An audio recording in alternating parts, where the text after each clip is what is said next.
Hi friends, ఈరోజు మనం పెళ్ళి అంటే ఏమిటో తెలుసుకుందాం. నా ఛానల్ని లైక్ చేయండి, షేర్ చేయండి, సబ్స్క్రైబ్ చేయండి. పెళ్ళి అంటే 7 అడుగులు ఒకరి వెంట ఒకరు నడిచి, 6వ ప్రాణంగా 5వ తనాన్ని మూటగట్టుకొని, 4 దిక్కుల సాక్షిగా, 3 ముళ్ళ బంధంతో 2 జీవితాలను ఒకటి చేసేది పెళ్ళి. ఫ్రెండ్స్, సప్తపది అంటే ఏమిటో తెలుసుకుందాం. అంటే పెళ్ళిలో 7 అడుగులు వేస్తారు కదా, ఆ 7 అడుగుల అర్థం ఏమిటో తెలుసుకుందాం.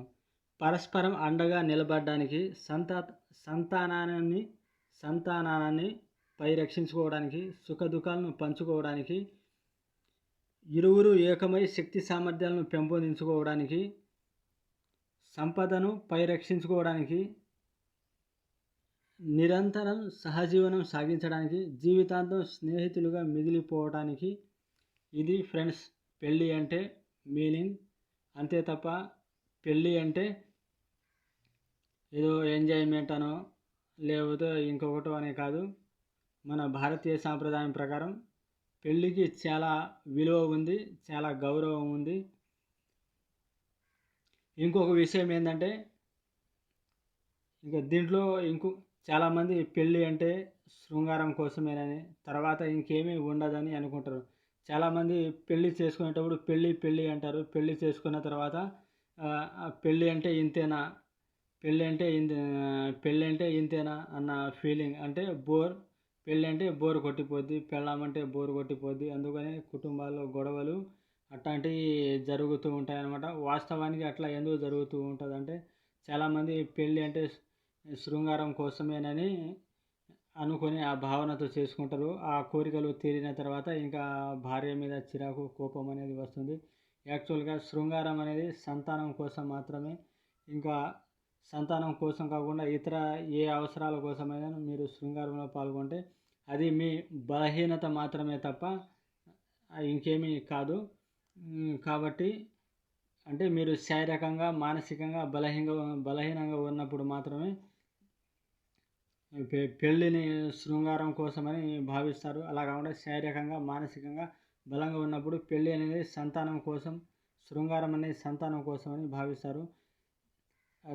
సంతానం కలిగిన తర్వాత భార్య భర్తలు ఇద్దరు ఇక అన్నా చెల్లెల్లాగా ఎటువంటి శృంగార సుఖం లేకుండా, శృంగారపరమైన ఆలోచనలు లేకుండా, ఆలోచన లేకుండా గౌరవంగా, పద్ధతిగా జీవించాలి.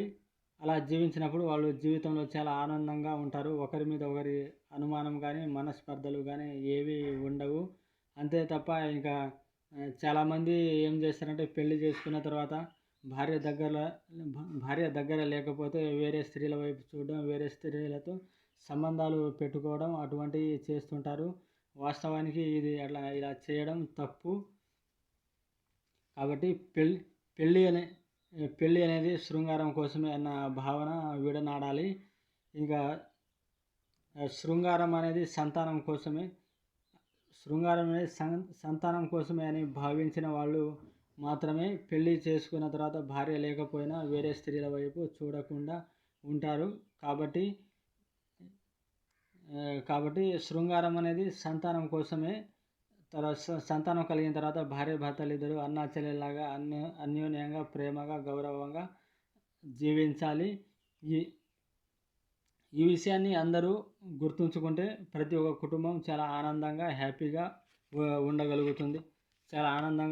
ఉండగలుగుతుంది. మనుషులు ప్రశాంతంగా జీవించగలుగుతారు. కాబట్టి ఈ పెళ్ళి అనే ఈ బంధంతో సామాజిక బంధం కూడా మనకు బలపడుతుంది. అసలు ఈ పెళ్ళి అనేది ఇది చాలామంది ఇది ఒక దేవుడి కార్యం అట్లా అనుకుంటారు. కానీ అలా ఎందుకు దీనికి ఒక పవిత్రత చేకూర్చారంటే, దీనికి ఒక పరిమితి అనేది తీసుకురావాలి. అంటే శృంగార భావాలకు ఒక పరిమితి, పెళ్ళికి ఒక విలువ అనేది తీసుకురావాలి అని అట్లా అంటుంటారు. వాస్తవానికి పెళ్ళి అనేది ఒక సాంఘిక ఒప్పందం. అంటే ఒక అమ్మాయి ఒక అబ్బాయి ఒక ఒప్పందం కుదురుస్తారన్నమాట. ఇక నుండి మీరిద్దరు భార్యాభర్తలు, మీరిద్దరే కలిసి జీవించాలి. అంతే తప్ప ఇంకొక వ్యక్తి వైపు మీరు చూడకూడదు, ఇంకొక వ్యక్తితో మీరు అక్రమ సంబంధం పెట్టుకోకూడదు అని ఒక సాంఘిక ఒప్పందం అన్నమాట. అంతే తప్ప ఇక్కడ పవిత్రత అనే దానికి శాస్త్రీయంగా అయితే ఏం లేదు కానీ, కాకపోతే దానికి పవిత్రత చేకూర్చడం వల్ల దానికి ఇంకా గౌరవం పెరుగుతుంది. అట్లా కాకుండా అది ఒక సాంఘిక ఒప్పందం అనుకుంటే అది ఒక జంతు ప్రవృత్తిలాగా, అదొక మెటీరియలిస్టిక్ లాగా ఉంటుంది. పవిత్రత చేకూర్చడం వల్ల దానికి ఇంకా గౌరవము, ప్రేమ పెరుగుతుందన్నమాట. అందుకని ఏది ఏమైనప్పటికీ పెళ్ళి అనేది చాలా అందమైనది, గౌరవప్రదమైనది. పెళ్ళి చేసుకోవడం వల్లనే సమాజం కానీ, మనం కానీ ఆనందంగా, ఆరోగ్యంగా జీవించగలుగుతాము. మనకు ఒక భరోసా దొరుకుతుంది, మనకు ఒక అండ అనేది దొరుకుతుంది. కాబట్టి పెళ్ళి అనేది కంపల్సరీ. అయితే పెళ్ళి అనేది శృంగారం కోసమే అన్న భావాన్ని అందరూ వదిలిపెట్టాలి. సో ఇది ఫ్రెండ్స్. కాబట్టి నా ఛానల్ని అందరూ లైక్ చేయండి, షేర్ చేయండి, సబ్స్క్రైబ్ చేయండి.